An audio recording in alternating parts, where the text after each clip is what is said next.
بسم الله الرحمن الرحيم تبارك الذي بيده الملك وهو على كل شيء قدير الذي خلق الموت والحياة ليبلوكم أيكم أحسن عملا وهو العزيز الغفور الذي خلق 7 سماوات طباقا ما ترى في خلق الرحمن من تفاوت فارجع البصر هل ترى من فطور ثم ارجع البصر كرتين ينقلب إليك البصر خاسئا وهو حسير ولقد زينا السماء الدنيا بمصابيح وجعلناها رجوما للشياطين وأعتدنا لهم عذاب السعير وللذين كفروا بربهم عذاب جهنم وبئس المصير إذا ألقوا فيها سمعوا لها شهيقا وهي تفور تكاد تميز من الغيظ كلما ألقي فيها فوج سألهم خزنتها ألم يأتكم نذير قالوا بلى قد جاءنا نذير فكذبنا وقلنا ما نزل الله من شيء إن أنتم إلا في ضلال كبير وقالوا لو كنا نسمع أو نعقل ما كنا في أصحاب السعير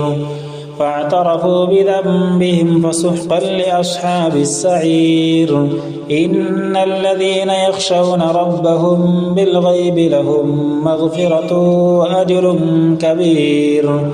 وأسروا قولكم أو اجهروا به إنه عليم بذات الصدور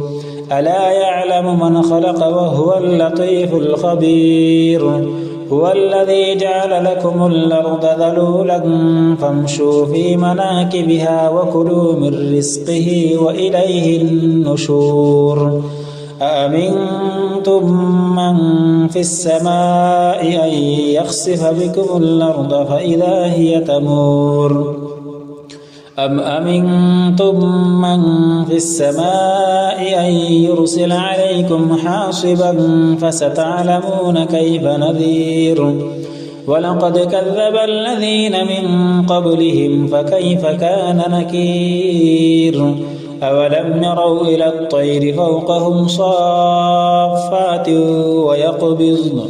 ما يمسكهن إلا الرحمن إنه بكل شيء بصير أمن هذا الذي هو جند لكم ينصركم من دون الرحمن إن الكافرون إلا في غرور أمن هذا الذي يرزقكم إن أمسك رزقه بل لجوا في عتو ونفور أفمن يمشي مكبا على وجهه أهدى أمن يمشي سويا على صراط مستقيم قل هو الذي أنشأكم وجعل لكم السمع والأبصار والأفئدة قليلا ما تشكرون قل هو الذي ذرأكم في الأرض وإليه تحشرون ويقولون متى هذا الوعد إن كنتم صادقين قل إنما العلم عند الله وإنما أنا نذير مبين فلما رأوه زلفة سيئت وجوه الذين كفروا وقيل هذا الذي كنتم به تدعون قل أرأيتم إن أهلكني الله ومن معي أو رحمنا فمن يجير الكافرين من عذاب أليم قل هو الرحمن آمنا به وعليه توكلنا فستعلمون من هو في ضلال مبين قل أرأيتم إن أصبح ماؤكم غورا فمن يأتيكم بماء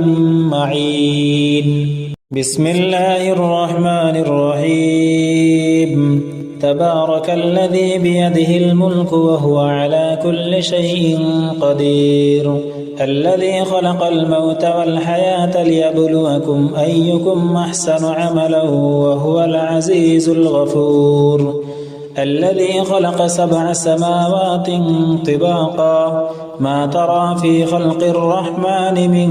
تفاوت